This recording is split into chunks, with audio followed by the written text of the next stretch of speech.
Okay, so isang mapagpalang gabi po 'no, sa inyong lahat teachers. Kamusta po kayo diyan? Paki-share naman po 'no, again paki-share po ng ating live, paki-mention din po ng ating mga classmates at ating mga kakilala sa ating comment section. At least matulungan po natin sila 'no, most especially kapag po sila ay mga self-reviewees. Again, paki-share po, paki-tag po ng ating mga kakilala na kukuha po ng March 2026 licensure examination for professional teachers sa ating comment section. Okay, so we will start by exactly 5:48.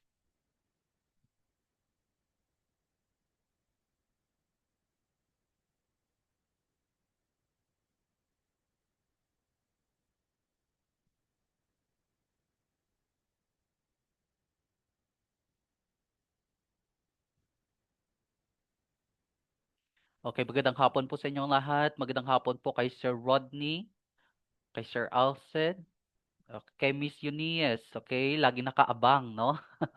Magandang gabi po. And of course, we have here Miss Micaela, no? Magandang gabi din po. Again, paki-share po ng ating live and paki-mention din po ng ating mga classmates, no, sa ating comment section, okay?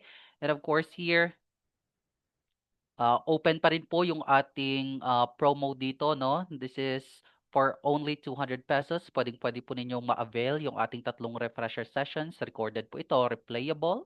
Okay? So kapag may mga trabaho po kayo, pwedeng-pwede nyo pong balikan. Okay? We also have here 10 intensive discussions. Okay? And of course, tonight, this will be our first session. Okay? Pag-uusapan po natin yung mga konsepto hinggil po sa ating industrial arts technology. And of course, may tatlong araw din po tayo na final coaching, no? Makakasama din po natin yan si Sir or si Teacher JL, okay? And of course, we will be having our diagnostic exam. Actually, tapos na po tayo, no, sa ating diagnostic exam. To be followed na po yung ating summative test. And of course, we will be having our pre-board exam as well. At saka unlimited reels po yung ating meron po tayo sa ating community chat. Okay? For only 200 pesos, pwedeng-pwede po ninyong ma-avail yan lahat. Okay? So ano pong hinihintay po natin, no? Magpa-member na po tayo. Okay? Given the fact po na halos malapit na po yung ating board examination. Okay?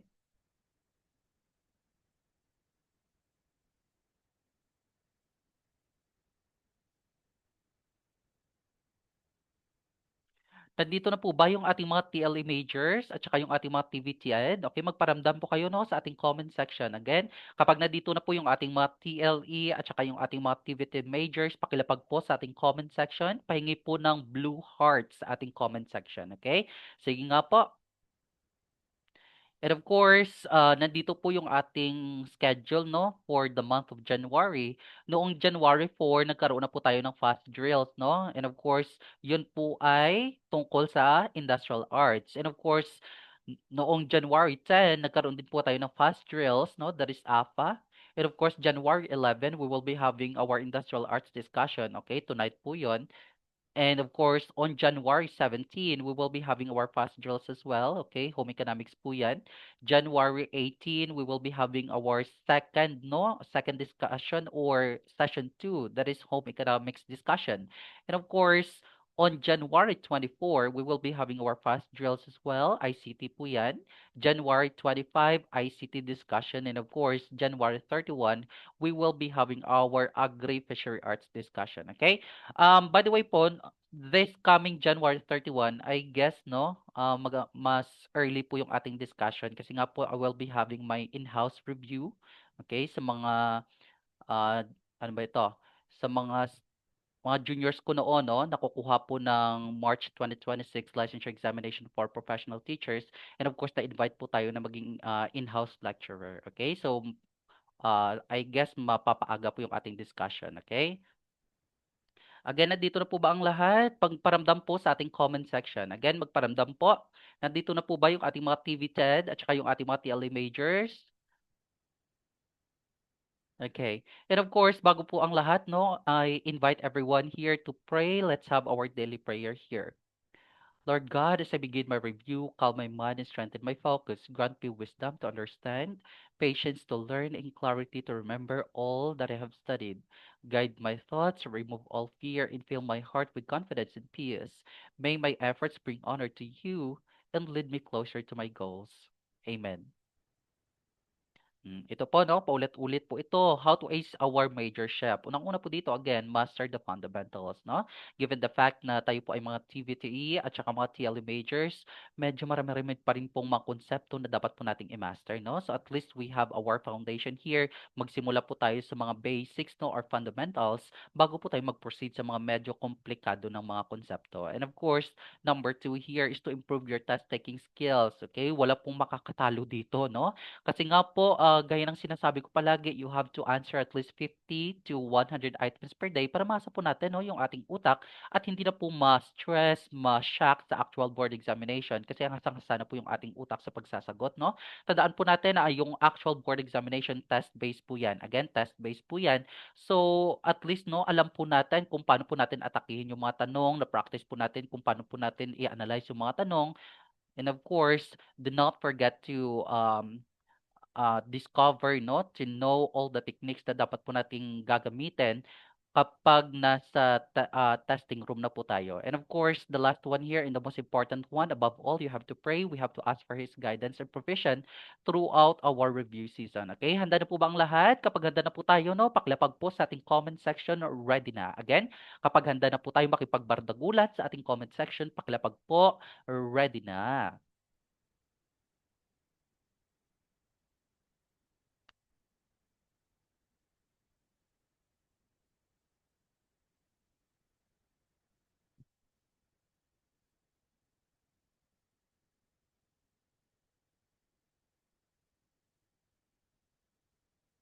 Again, kapag ready na po tayo, handa na po tayo, pakilapag po sa ating comment section, ready na.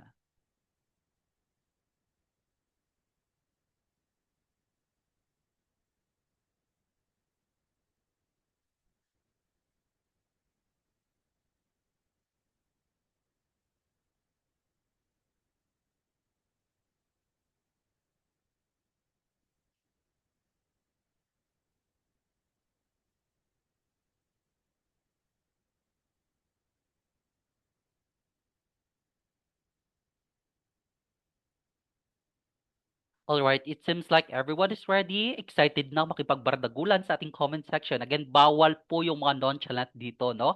Kasi nga po may mga sumpa po kami sa may mga sa mga nonchalant, okay? Makukuha niyo po yung 75% kapag hindi po kayo nag-engage sa ating comment section, okay? Yan po yung ating sumpa. And of course, without further ado, let's begin our discussion tonight with item number 1. Pakilapag po ng ating comment section with your correct choice. Again, item number 1, here your question. A carpenter needs to determine the board feet of lumber measuring 2 inches by 6 inches by 12 feet. How many board feet are needed? Is it A, 8 board feet, letter B, 10 board feet, letter C, 12 board feet, or letter D, 14 board feet? Ano po yung tumpak na choice for item number 1? Pakilapag po sa ating comment section. Okay, shoutout po sa aming mga dyscalculia dyan, no? Item number 1, solving agad po tayo. Again, item number 1 here, your question. A carpenter needs to determine the board feet of lumber measuring 2 inches by 6 inches by 12 feet.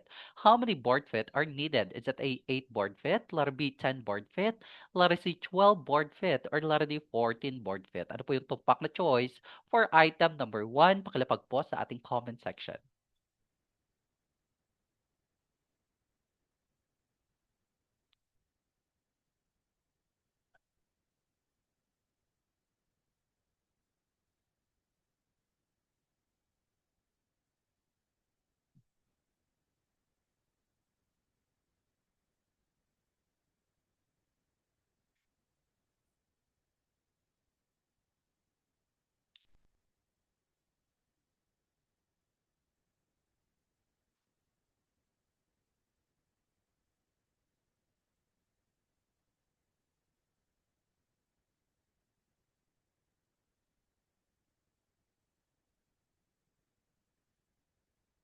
Okay, item number 1, what is your choice? I see letter C, no? 12 board feet. Tumpak ba yung letter C natin? What about the others?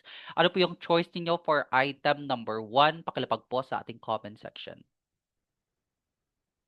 Again, we are looking for, no? We are trying to determine the board fit. Again, tandaan po. Okay, the board fit. Okay. Medyo mahirap yung pen ko, ah. Wait lang po.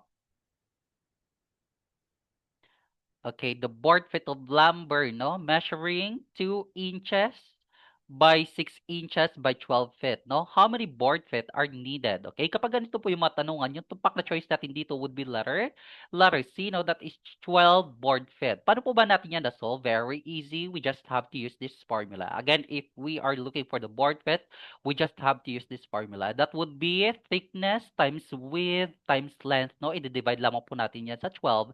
And of course, the next step here, substitute lamang po yan. What is the value of thickness? That is 2, okay? That is 2 inches.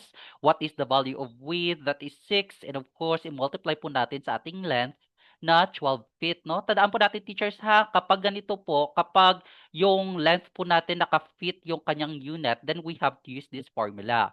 Pero kapag naka-inches naman po, then we have to change the number 12 into 144, okay? Yan lang po yung dapat nating tandaan. And of course, kapag ganito po, substitute lamang po natin yan and then we proceed to basic multiplication. Okay? That is 2 times 6 times 12 gives us 144. And i-divide lamang po natin yan sa 12 and that gives us 12 board feet. Okay? So nakuha po natin, that's item number 1. Letter C po yung tumpak na choice, that is 12 board feet. Okay? Basic multiplication lamang po yan. Okay, we go to item number 2 here. How many concrete hollow blocks or CHB are needed for a wall 3-meter high and 6 meters long? If 12.5 CHB are required per square meter, is it A, 200, letter B, 215, letter C, 225, or letter D, 250? What is your choice for item number 2? Pakilapag po sa ating comment section. Again, item number 2, how many concrete hollow blocks? Okay, we are looking for a number of hollow blocks, no? Na required po sa ating wall, no? That is 3 meters high, 6 meters long. If 12.5 CHB are required per square meter, is it A, 200, letter B, 215, letter C, 225, or letter D, 250? What is your choice for item number 2? Pakilapag po sa ating comment section.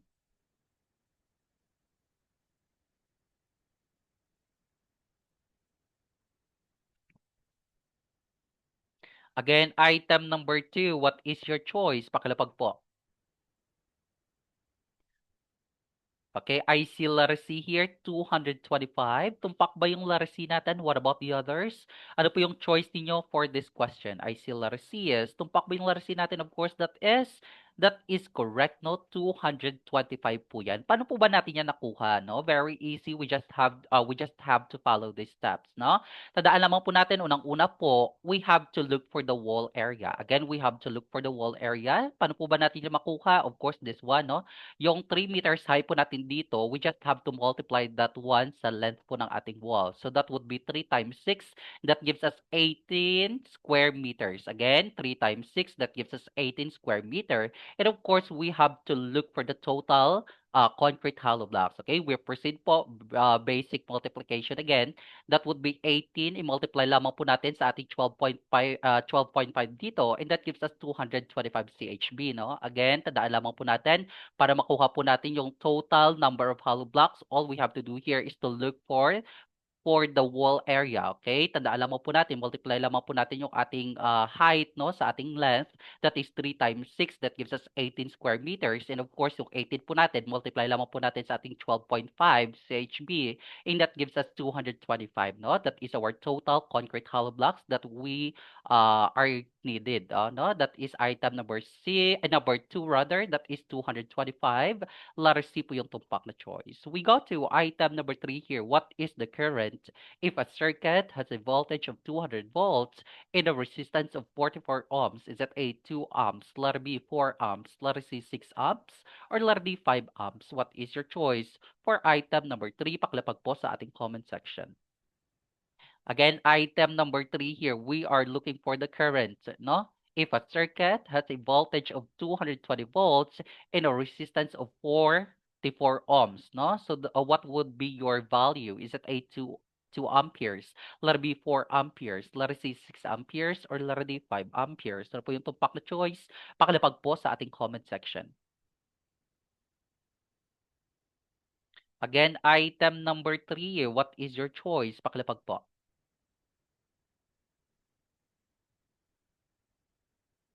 Okay, we are looking for the current. Okay, kapag ganito po yung mga tanungan, yung tumpak na choice natin dito would be, I see letter D. Tumpak ba yung letter D natin? What about the others? Ano po yung choice niyo, no? Maglapag po sa ating comment section. Okay, I see letter D, no? Tumpak ba yung letter D natin? What about the others? Of course, kapag ganito po yung matanungan, yung tumpak na choice natin dito would be letter D, no? That is 5 amperes. Paano po ba natin yan nakuha? Very easy, basic Ohm's law lamang po yan. Again, if we are looking for the current here, we just have to use this kind of formula. So that would be voltage divided by resistance. Again, if we are looking for the current, all we have to do here is to use this kind of formula. That would be voltage divided by resistance, no? And of course, yung next step natin dito, substitute lamang po yan. What is the value of voltage? That is 220. I-divide lang po natin, no? Or di-divide lang po natin ang ating 44. That is 44 ohms, no? That is the value of our resistance. And that gives us 5 amperes. Again, i-divide lamang po natin yan. Basic division po. 220 divided by 44, that gives us 5 amperes. Kaya letter D po yung tumpak na choice for item number 3. We go to item number 4. A water tank releases 120 liters of water in 4 minutes. What is the flow rate per minute? Again, we are looking for the flow rate, no? Per minute. Okay, what would be your value? Is it a 20 liters per minute? Letter B, 25 liters per minute. Letter C, 30 liters per minute. Or letter D, 40 liters per minute. What is your choice for item number 4? Pakalapag po sa ating comment section. Again, we are talking about here a water tank releases to 120 liters of water in 4 minutes, no? So we are talking or we are looking for the flow rate per minute. So what would be your value? Is it a 20, letter B 25, letter C 30, or letter D 40? Okay? So dapat no, kapag ganito po yung mga tanungan, of course, dapat alam na po natin. Okay? Item number 4, ito po yung isa sa mga disadvantage, no, kapag tayo po ay mga TLE at saka TVTE. Kasi nga po, hindi po natin maiiwasan na may mga solving or computations po sa ating majorship and we are not allowed to use calculator. Again, we are not allowed to bring or use calculator. So medyo pahirapan po, no, kapag ganito. So at least alam po natin kung paano po natin i-solve yung ganitong mga tanong. Item number 4, what is your choice? I see letter C here. Tumpak ba yung letter C natin? What about the others? Pakilapag po, no? I see letter C. Tumpak ba yung letter C? Of course, that is correct, no? That is 30 liters per minute. Okay, paano po ba natin yan na-solve? Very easy, no? Kapag flow rate po yung hinahanap natin, we have to use this kind of formula, no? This kind of formula, that would be total volume. Di-divide lamang po natin yan ng time. So, substitute lamang po. Ilan po ba yung total volume natin? That is 120 liters, no? That is 120 liters. Di-divide lang po natin ang ating 4 dito, no? That is our time, di ba? 4 minutes. Divide lang po natin 120 divided by 4 and that gives us 30 liters per minute, no? Sana nakuha po natin. That is very easy. Item number 4, letter C po yung tumpak na choice. We go to item number 5. If a welding job requires 45 minutes per joint, how many joints can be completed in 6 hours? Is it A, 6, letter B, 8, letter C, 9, or letter D, 10? What is your choice for item number 5? Pakilapag po sa ating comment section.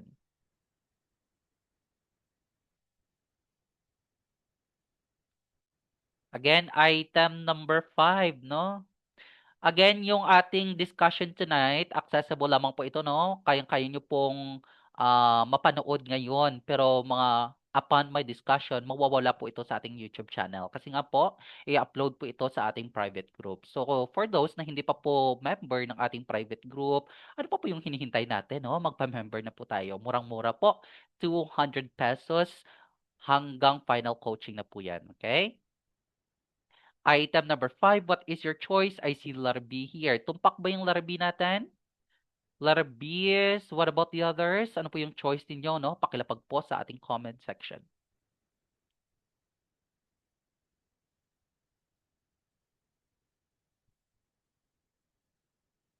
Of course, kapag ganito po yung matanungan, yung tumpak na choice natin dito would be letter B, no? That is 8, di ba? Tandaan po, paano po ba natin yan makuha? All we have to do here, we have to consider, no?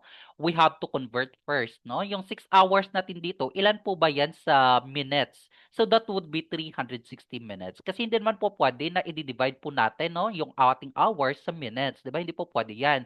So all we have to do here is i-convert po muna natin yung ating 6 hours, no? And given the fact po na yung 6 hours natin, that is 360 minutes. And of course, that's the time na pwedeng-pwede na po natin ma-divide. Okay? So that would be 360. Didividean lamang po natin yun ng 45 minutes no per joint. And of course, that gives us 8 joints. Okay? So yung ibig sabihin po niyan, in our 360 minutes, makakagawa po tayo ng 8 joints. Okay? Kaya na letter B po yung tumpak na choice for this item. We go to item number 6.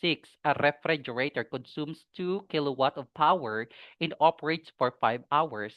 How much energy is used? Is it a 5 kilowatt per hour? Letter B, 7 kilowatt per hour. Letter C, 8 kilowatt per hour. Or letter D, 10 kilowatt per hour. What is your choice for item number 6? Pakalapag po sa ating comment section. Again, a refrigerator consumes 2 kilowatt of power and operates for 5 hours. How much energy is used? Okay, basic lamang po ito. Again, yung refrigerator dito, no, nagko-consume po siya ng 2 kilowatt of power and operates for 5 hours. Okay? So how much energy is used? Is it A, 5, letter B, 7, letter C, 8, or letter D, 10? Pakilapag po. Item number 6 ay si letter D, no? Tumpak ba yung letter D natin? Ay si letter D. Tumpak ba yung letter D natin? Of course, that is correct, no? 10 kilowatt per hour. Paano po ba natin yan makuha? Very easy again. We just have to use this formula, no? Para makuha po natin yung ating energy, we have to use this formula. That would be power times time, okay? Ilan po ba yung value ng ating power? That is 2, no? That is 2 kilowatt. And of course, yung time natin dito, that is 5 hours. Multiply lamang po natin yan. 2 times 5, and that gives us 10 kilowatt per hour. Okay, so na nakuha po natin, that's item number 6. Letter D po yung tumpak na choice. We go to item number 7. O, ito na. 3 resistors of 10 ohms, 15 ohms, and 25 ohms are connected in series to a 100 volt supply. What is the current in the circuit? Is it A, 1.5, letter B, 2.0, letter C, 2.5, or letter D, 3.0? What is your choice for item number 7? Pakilapag po sa ating comment section. Again, may tatlo po tayong resistors, no? That may mga values po sila, namely 10 ohms, 15 ohms, and 25 ohms. Okay? They are connected in series. Again, nakaseries po sila, no? To a 100 volt supply. So what will be the value of the current? Okay? So paano po natin yan makuha?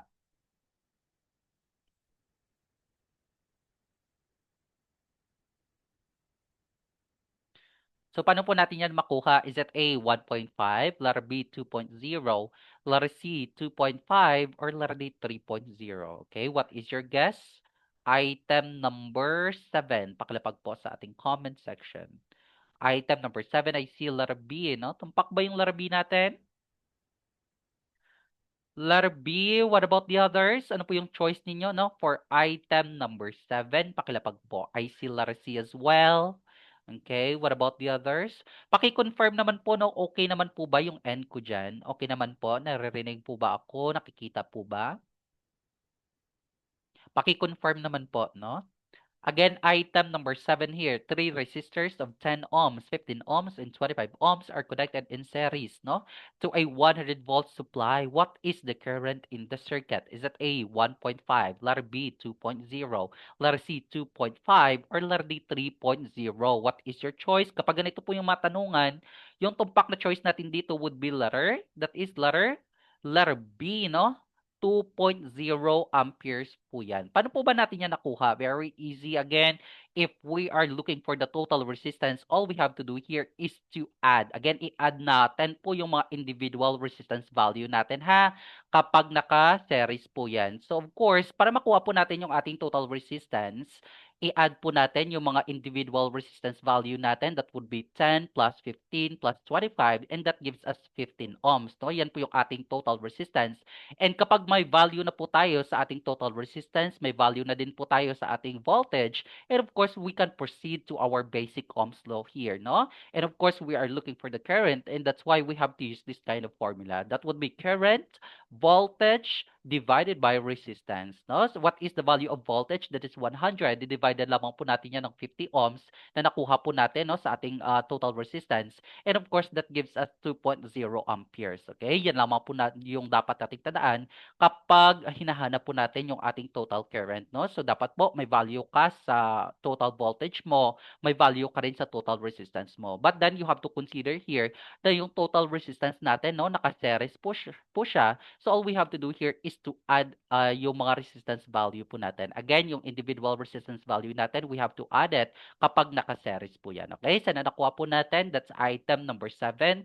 Letter B po yung tumpak na choice. We go to item number 8. O, ito. Item number 8, an air conditioning unit consumes 1.5 kilowatt and operates 8 hours per day for 30 days. If electricity costs 12 pesos per kilowatt hour, how much is the monthly cost? Is it A, 3,600 pesos? Letter B, 4,000 pesos? Letter C, 4,320 pesos? Or letter D, 4,800 pesos? What is your choice? Again, item number 8 here, paklapag po. An air conditioning unit consumes 1.5 kilowatt and operates 8 hours per day for 30 days. If electricity costs 12 pesos per kilowatt hour, how much is the monthly cost? Is that A, 3,600, letter B, 4,000, letter C, 4,320, or letter D, 4,800? Okay, item number 8, what is your choice? Pakilapag po sa ating comment section. Again, paki-share po ng ating live. Paki-share po, no? Paki-mention din po ng ating mga friends sa ating comment section. At least, no, matulungan po natin sila.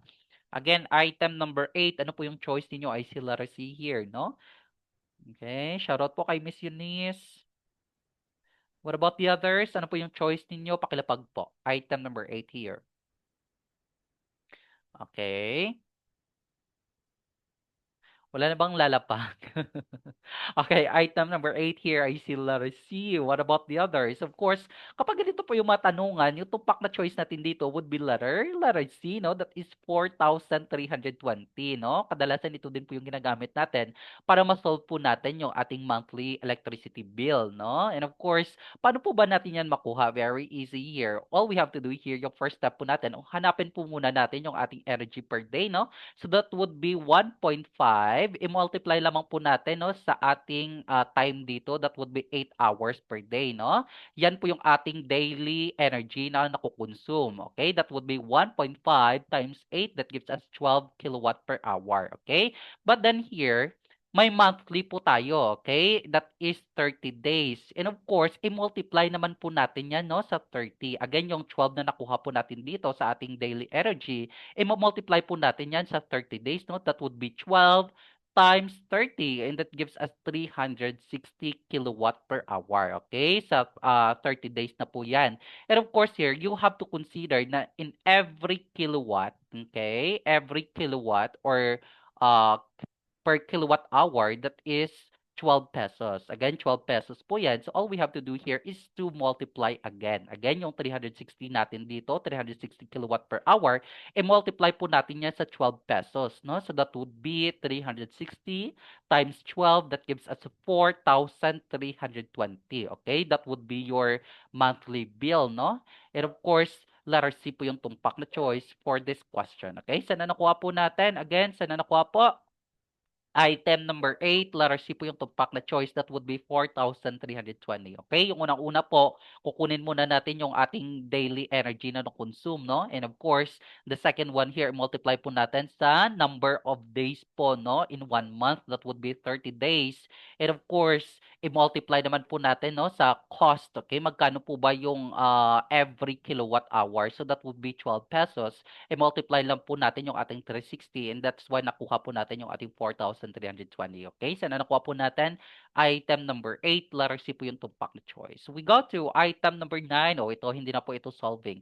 The rate at which electric charge flows through a conductor is called a blank. Is it A, conductor, letter B, load, letter C, voltage, or letter D, current? What is your choice? Again, item number 9, the rate at which electric charge flows through a conductor is called a blank. Is it a conductor? Letter B, load. Letter C, voltage. Or letter D, current. What is your choice? Item number 9, pakilapag po sa ating comment section. Okay, electric charge flows, no, through a conductor. Ano po ba yung tawag dyan? Is it a conductor? Letter B, load. Letter C, voltage. Or letter D, current? Item number 9, pakilapag po.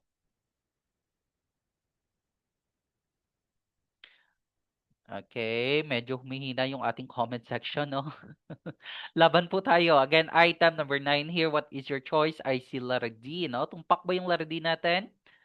Okay, the more we participate po, tandaan po natin ito teachers, no? The more we participate, the more we engage po sa ating comment section, mas malaki po yung tsansa, no? Or malaki po yung porsyento na mas ma-retain po natin yung mga konsepto na inaaral po natin. Okay?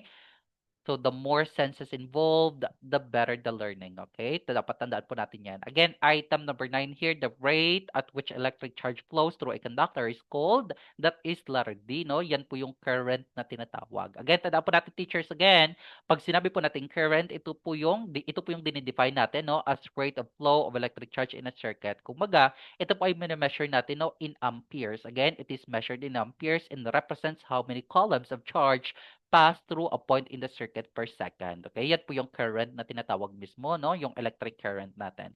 Kapag conductor po, of course, ito lamang po yung klase ng material that allows electric current to flow. Again, kapag conductor po, ito po yung klase ng material that allows the flow of electricity.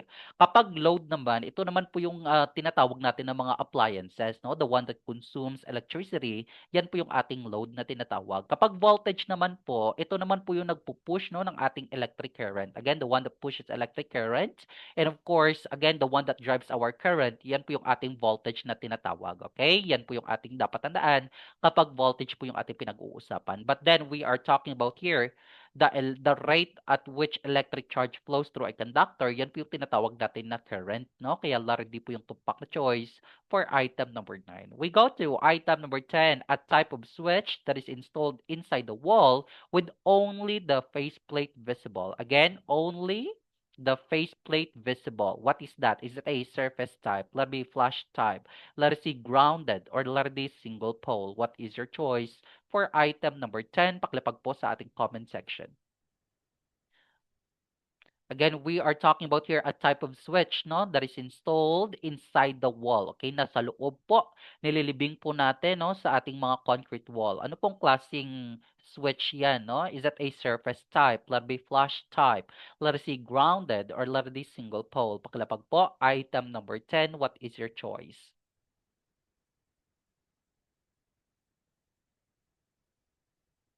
Okay, I see letter B here. Tumpak ba yung letter B natin? What about the others? Ano po yung choice niyo for item number 10? Pakilapag po sa ating comment section. Okay, kapag ganito po yung matanungan, of course, yung tumpak na choice natin dito would be letter B, no? Yan po yung flash type na tinatawag. Again, tandaan po natin teachers, pag sinabi po natin flash type, ito po yung klase ng switch, no, na nililibing po natin sa ating mga concrete wall with only the faceplate or cover that and toggle exposed. Okay? Yan po yung tinatawag natin na flash type, di ba? Yung faceplate niya na lamang yung makikita po natin. Kapag surface type po, ito din po yung tinatawag natin na mounted. Again, kapag mounted po, it means yung lahat ng katawan niya, nakikita po natin, okay? Yan po yung tinatawag natin na surface type.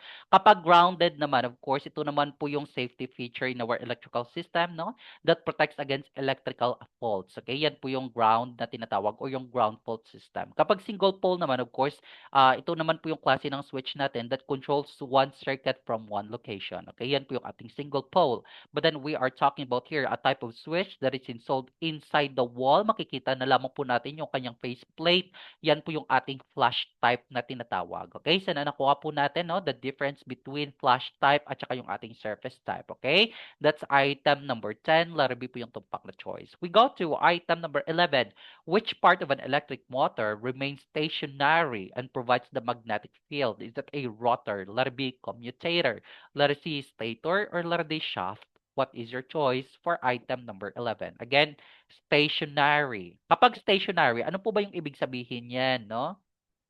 Kapag stationary, hindi po siya nagmo-move, no? Yan po yung dapat nating tandaan. Ano po yan? Is it a rotor? Letter B, commutator. Letter C, stator, or letter D, shaft? Pakilapag po sa ating comment section. Item number 11, what is your choice? Pakilapag po.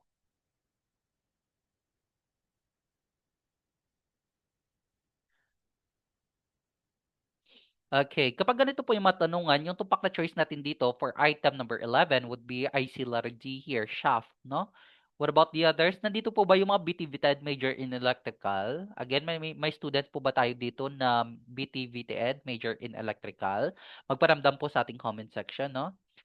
Item number 11, kapag stationary. Ano po yan? I see letter C, yes. I see letter D as well. Of course, kapag ganito po yung matanungan, yung tumpak na choice natin dito would be letter C, no? Yan po yung stator mismo. Again, tandaan po natin teachers, kapag sinabi po natin stator, ito po yung stationary component, no, ng ating mga electric motor that produces a magnetic field either via permanent magnets or electromagnets. Diba? Nagre-require po siya to make the armature rotate. Okay, yan po yung ating stator. Yung dapat lamang po nating tandaan, the one that remains stationary, hindi po siya nagmo-move, yan po yung ating stator mismo.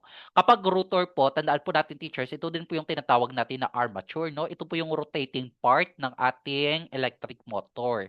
Kapag commutator po, ito po yung parte ng ating mga parte po ng rotor, no? Most especially po sa ating mga DC motors, okay? Kapag shaft naman po, of course, ito naman po yung naka-attach sa ating mga rotor and transfers mechanical energy but doesn't generate a magnetic field. Kaya X po yung ating letter D, no?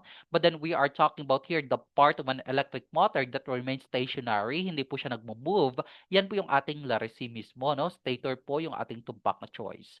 We go to item number 12 here. Which of the following is used to connect electrical wires safely and securely? Is it A, circuit breaker?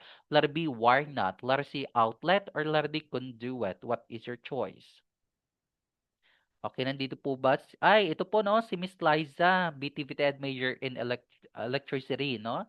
Electrical technology. Pareho po tayo, no? I'm a graduate of BTVT din po, major in electricity. Okay, item number 12, what is your choice? Paklapag po. Again, which of the following is used to connect, no? Connect electrical wires safely and securely. Okay, kapag ganito po yung matanungan, pwede po nating liligwakin yung ating circuit breaker. Kasi nga po, pag sinabi po nating circuit breaker, ito po yung tinatawag natin na safety device. Okay?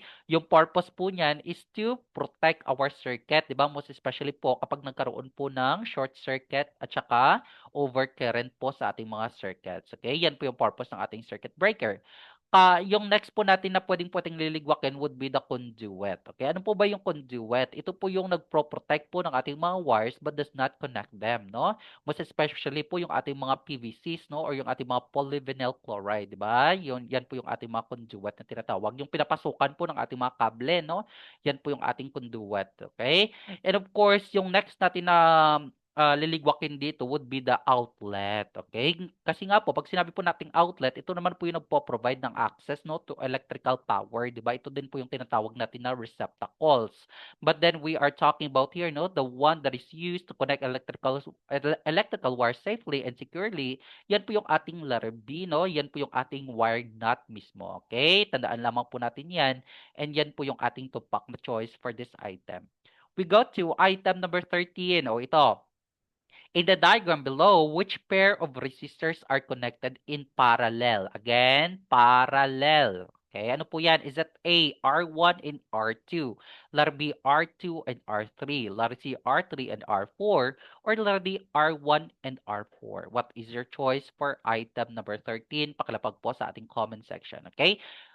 During actual board examination po, mag-expect na po tayo 'no, na maglalagay po si PRC ng mga illustrations, okay? Gaya po noon 'no, nung time po namin, meron po talagang mga illustrations, hindi po nawala. And yun po yung actually isa sa mga greatest regret ko. Kasi nga po, the night before na kukuha po kami ng board examination, hindi ko po yun na-review, okay? Actually, nasa note ko po, pero hindi ko po siya na-review. So, kaya gayon, kaya sure na sure ako, ligwak ako doon, 'no? Item number 13, what is your choice? Pakilapag po. Okay, given, okay, using our diagram here, ano po ba yung pair of resistors mako-consider po natin as parallel? Again, connected po sila in parallel connection. Is it A, R1 and R2, letter B, R2 and R3, letter C, R3 and R4, or letter D, R1 and R4? Okay, sige nga po. I see Larcy, 'no? Tumpak ba yung Larcy natin? Ang gagaling, 'no? Of course, yan po ay tumpak, 'di ba? R3 and R4. Tandaan po natin, ito po yung ating resistor 3 at saka yung ating resistor 4. Naka-connect po sila, no? They are connected in parallel connection, okay? Ano po ba yung ibig sabihin kapag sinabi po nating parallel? Of course, yung two or more components natin in parallel if they are connected across the same two nodes, no? Meaning, they share both their starting and ending connection points. Okay? Nahahati po yung ating electric current. Yan po yung ating tinatawag na parallel. Diba? May different pathways po. Yan po yung ating parallel connection. Kapag nakaseries naman po, of course, they are connected in one pathway lamang. Okay? Kapag nasira po yung isang component, it means masisira po, or it means hindi na po iilaw yung ibang mga lights, for example. Okay? Yan po yung series natin. Again, yung kadalasang tinatanong, kapag naka-series po, for example, kapag meron po tayong mga light bulbs, kapag nasira po or defected po yung isang light bulb, what will happen to the rest of the bulbs in our circuit? Hindi po sila iilaw. Kasi nga po, they are connected in one pathway.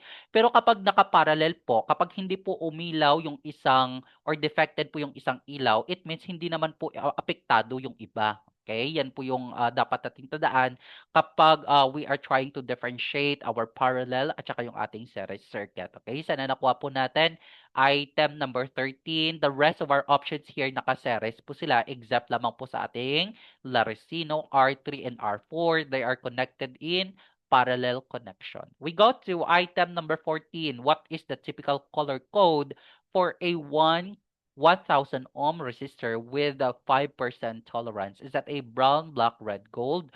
Letter B, red, black, brown, gold. Letter C, orange, orange, red, gold. Or letter D, yellow, violet, red, gold. What is your choice for item number 14? Paklapag po sa ating comment section. Again, what is the typical color code? Okay, yung color coding po natin, tandaan din po natin yan, no? So, yung dapat po natin gawin, mag-print po tayo ng resistor color code at saka ilapag po natin sa ating mga walls para mas mabilis po nating mamemorya. Okay? What is the typical color code for 1,000 ohm resistor with 5% tolerance? Ano po yan? Is that a brown, black, red, gold? Letter B, red, black, brown, gold. Letter C, orange, orange, red, gold. Or letter D, yellow, violet, red, gold. What is your choice for item number 14? Pakilapag po sa ating comment section. Okay? Kapag ganito po yung matanungan, I see letter A here. Tumpak ba yung letter A natin? Ang galing ni Miss Eunice, no? I see letter A here. What about the others? Of course, kapag ganito po yung matanungan, yung tumpak na choice natin dito would be letter A, no? That is brown, black, red, and gold. Okay? So, let's try to check. Tumpak mo ba yung letter A natin? Patunayan po natin. Ito po yung ating resistor color code. Okay? Tandaan lamang po natin na kapag 4-band resistor po yan, yung unang kulay po, that is our first digit. Okay? Yan po yung ating first digit kapag unang kulay. Yung pangalawa po, yan naman po yung ating second band, no? Or yung ating second digit. Yung pangatlong kulay po, yan naman po yung ating tinatawag na multiplier. Okay? Kapag yung panghuling kulay naman po, yan naman po yung tinatawag natin na tolerance. Okay? Yan po yung kadalasan Kadalasan po sa ating mga tolerance value, kadalasan lamang po naka-silver po yan or gold. Again, kapag tolerance po, kadalasan gold or silver lamang po yan. Okay? So let's try to check, no? Tumpak ko ba yung letter A natin? Of course, tandaan po natin na yung brown natin, what is the value of brown? Ito po yung summary natin, no?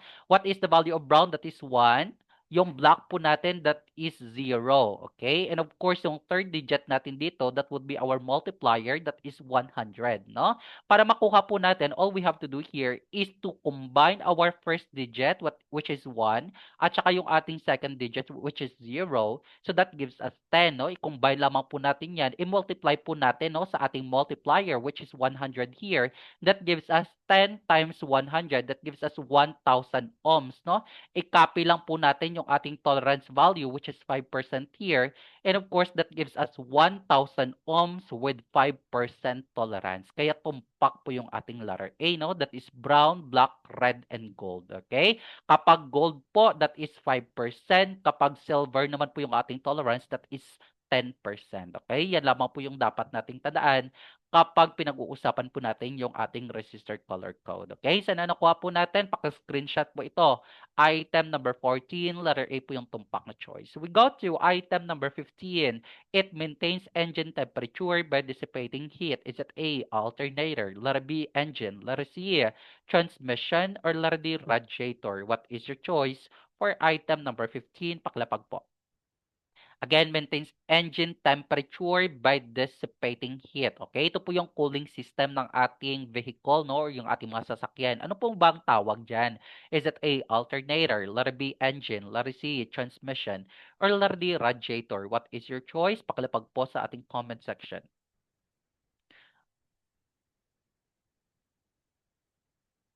Item number 15, what is your choice? Pakilapag po. Okay, ano po ba yung makukonsider natin as cooling system po ng ating mga sasakyan? I see item number 15, pakilapag po.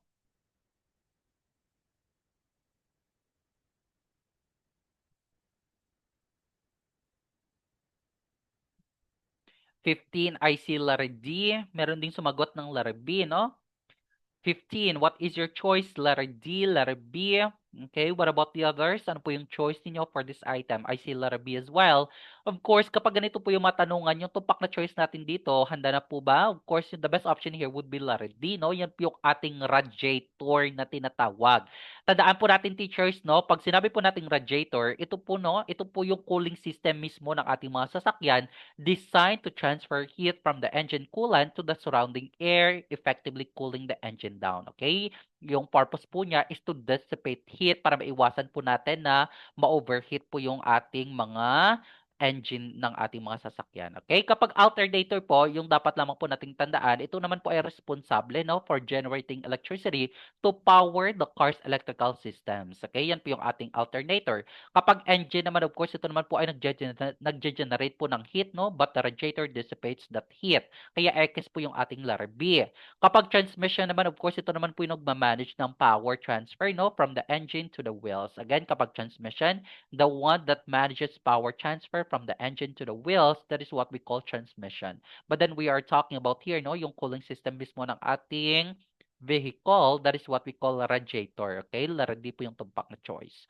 We go to item number 16. Which of the following is a non-ferrous metal? Is it A, cast iron, letter B, mild steel, letter C, brass, or letter D, tool steel? What is your choice for item number 16? Pag-aralan din po natin yung ating mga metal works and fabrication, no? Baka lumabas din po yan. Again, we are talking about here non-ferrous metal. Okay, ano po yung makukonsider natin dito? Is that a cast iron, letter B, mild steel, letter C, brass, or letter D, tool steel? What is your choice for item number 16? Paklapag po sa ating comment section.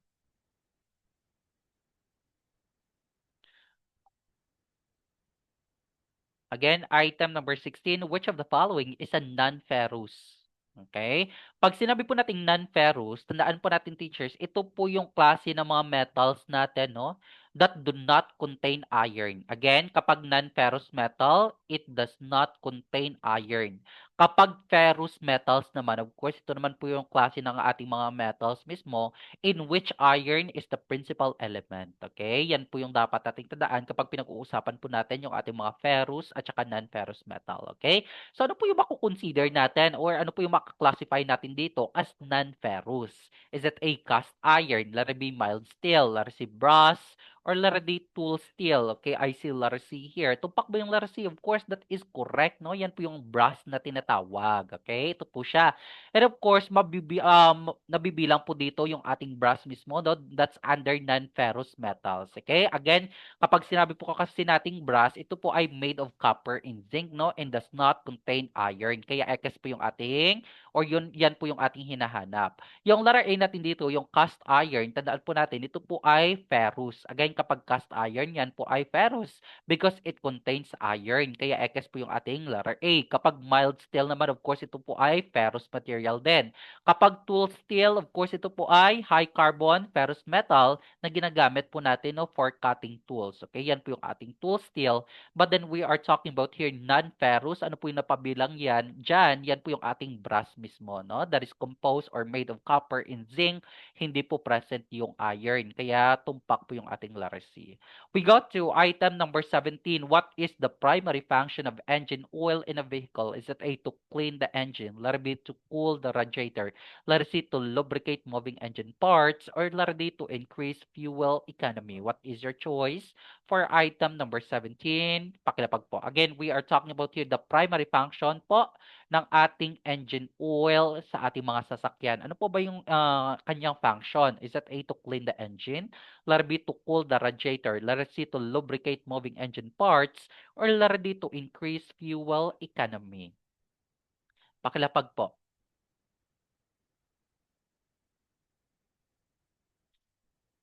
Okay, item number 17, what is your choice? Ganito po, no, teachers, kapag nagsasagot po tayo sa actual board examination, do not forget to highlight.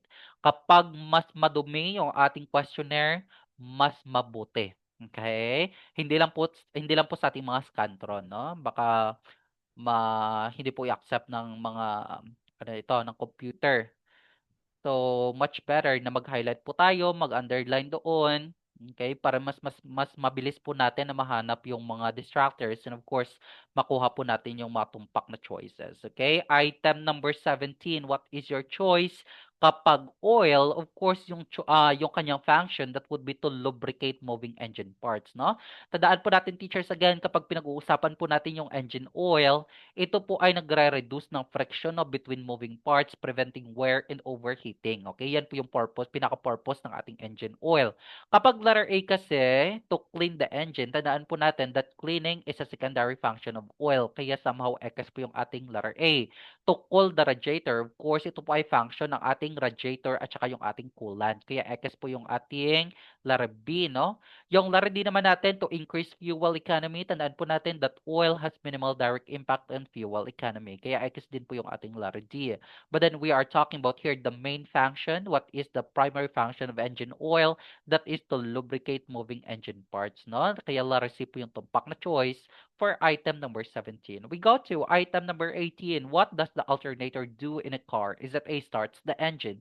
Letter B, pumps fuel. Letter C, charges the battery and powers electrical systems, or letter D, cools the engine. What is your choice for item number 18? Again, we are talking about here the alternator, no? Ano po ba yung function niyan sa ating mga sasakyan? Is it A, starts the engine? Letter B, pumps fuel. Letter C, charges the battery and powers electrical systems. Or letter D, cools the engine. What is your choice? Okay. Shoutout po sa aking mga loyal students dito, no? Miss Liza May. Okay. Ano pa ito? Sino pa ba ito? Okay, si Sir Alcid nandito din, no? Si Miss Micaela. Item number 18, what is your choice? Of course, the best option here would be letter C, no? I see letter C. What about the others? Okay, pagpasensyahan niyo po yung boses ko, medyo pagod po talaga, no? I'm having my regular classes every day, no? That's from Monday to Friday. And of course, I'm having classes din po every weekend. So medyo haggard po talaga yung aking boses. Okay. Medyo pagod. Okay. Item number 18 here, I see letter C. And of course, that is correct, no? Charges the battery and powers electrical systems. Again, tandaan po natin, teachers, kapag pinag-uusapan po natin yung alternator, ito po yung key component po ng ating cars, no? Most especially in electrical system, na kayang-kaya po niyang i-convert yung mechanical energy from the engine into electrical energy, no? Para ma-charge po natin yung mga batteries, and of course, to power various electrical components katulad po ng mga headlights, no, sa ating mga sasakyan, the windows, and even po yung mga radio. Okay? Yan po yung purpose ng ating alternator. Kaya yung letter A natin dito, ito po ay X, no? Kasi nga po, yung starter motor natin is responsible for starting the engine. Hindi po yan function ng ating alternator. Kapag pumps fuel, ito naman po ay function ng fuel pump. Kaya X po yung ating letter B.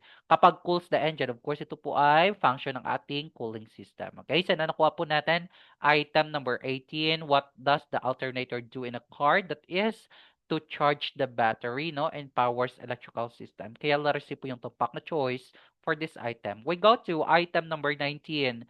A system in the car that is responsible for stopping the vehicle. Oh, ito very easy. Is it A, suspension system? Letter B, transmission system? Letter C, steering system? Or letter D, brake system? What is your choice? Again, we are talking about here, no, a system in the car that is responsible for stopping. Oh, ito yung pinaka-keyword nyo, no? Stopping the vehicle. Ano po yan? Is that a suspension? Letter B, transmission. Letter C, steering system. Or letter D, brake system. Okay? Item number 19, pakilapag po.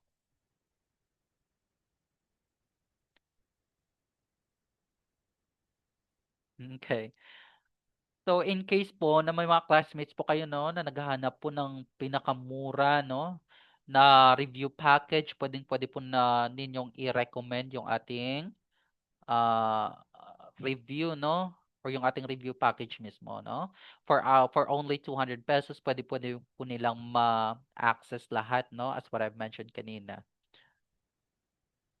Item number 19, I see letter D. Okay, responsible for stopping the vehicle. Of course, the best option here would be letter D, no? Yan po yung ating brake system na tinatawag. Tandaan po natin, teachers, pag sinabi po nating brake system, of course, ito gumagamit po siya ng mga hydraulic pressure to apply friction, no, to the wheels, slowing down or stopping the car when the brake pedal is pressed. Okay, yan po yung ating brake system na tinatawag, and that is responsible for stopping or slowing down our vehicle. Kapag letter A kasi, yung suspension po natin, of course, ito lamang po yung nagme-maintain ng stability po ng ating mga sasakyan, no? So, kumbaga, ina-absorb po niya yung mga bumps in the road, okay? Yan po yung suspension na tinatawag. Kapag transmission naman, of course, ito naman po yung nagma-manage, no, ng power delivery from the engine to the wheels, okay? Yan po yung ating transmission. Kapag steering system kasi, tandaan lamang po natin, teachers, ito naman po yung nagko-control ng direction of the vehicle, no? Again, kapag steering system, the one that controls the direction of the vehicle, that is what we call steering system. But then we are talking about here, the one that is responsible for stopping the vehicle, that is letter D, no? Brake system po yung ating tumpak na choice. We go to last item for tonight. Item number 20. What is the process of joining two metal parts by melting and flowing a filler metal into the joint called? Is it A, riveting, letter B, soldering, letter C, brazing, or letter D, welding? Again, yung pinaka-keywords natin dito, the process of joining, no? Joining two metal parts by melting and flowing a filler metal, okay, into the joint. Ano po yan? Is it A, riveting, letter B, soldering, letter C, brazing, or letter D, welding? What is your choice for item number 20? Pakilapag po. Okay, item number 20 here, hindi po nagpapahuli si Sir Alcid dito, no? Letter D daw, welding. What about the others, no? What is your choice for this question? Okay, letter D. Tumpak ba yung letter D natin? May habol pa ba? Of course, kapag ganito po yung matanungan, yung tumpak na choice natin dito would be letter D, no? Yan po yung ating welding na tinatawag mismo. Tandaan naman po natin, teachers, no? Kapag pinag-uusapan po natin yung welding, pag sinabi po nating welding, base metals and filler metal are melted together. Okay? Kumbaga, we are trying to join two metals together, no? By melting. Okay? Yan po yung welding na tinatawag. Kapag riveting kasi, yung dapat lamang po nating tandaan dito, we are joining materials mechanically, okay? Not melting involved. Kaya X po yung ating letter A. Kapag soldering naman, of course, we are melting filler metal at lower temperature. Usually, ginagamit po natin ito sa ating mga electronics, okay? If most especially if we want to make no or create a circuit, yan po yung soldering na tinatawag. Kapag brazing kasi, gumagamit naman po tayo dito ng mga matataas na temperatura than soldering, no? But does not melt base metals. Kaya X po yung ating brazing. But then we are talking about here the process of joining two metal together, no? By melting and flowing a filler metal. That is what we call welding, okay? Kaya lardi po yung tumpak na choice for this item, okay? So bago po tayo maghiwa-hiwalay, no? Pakilapag po, out of 20, ilan po yung nakuha natin? Paki-flex po ng ating mga scores, okay? Ilan po yung nakuha natin out of 20? Okay, 19 out of 20. Very good, no? For the top notcher po ito si Miss Eunice.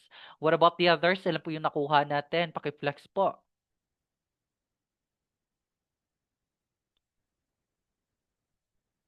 Okay, buckle up po kasi nga po marami po tayong mga susunod pa na mga free lectures. Okay, but then ito po ay mawawala po sa ating YouTube channel kasi nga po session 1 po ito, i-upload ko po ito sa mga private group namin. Okay, so kapag hindi ka po enrolled, pwede po pong humabol. Okay, item number 20, of course, ready po yung tumpak na choice. Pakilapag po ng inyong mga scores, no? Out of 20, ilan po yung nakuha natin? And of course, bago po tayo maghiwa-hiwalay, I would like to leave you this saying, no? Do it scared, do it broke, do it tired, do it alone. Just do it. Okay?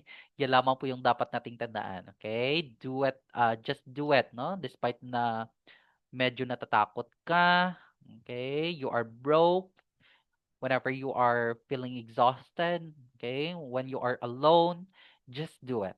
Okay? Wala na pong ibang maniniwala sa sarili mo kundi ikaw, no? Okay, and of course, that ends our discussion for tonight, teachers. No, thank you so much for participating and for joining me, okay, during my class tonight. And of course, kita-kits po sa mga susunod pa po nating mga free discussion. Okay, maraming salamat po, teachers, and may God bless us all. Enjoy the rest of the night.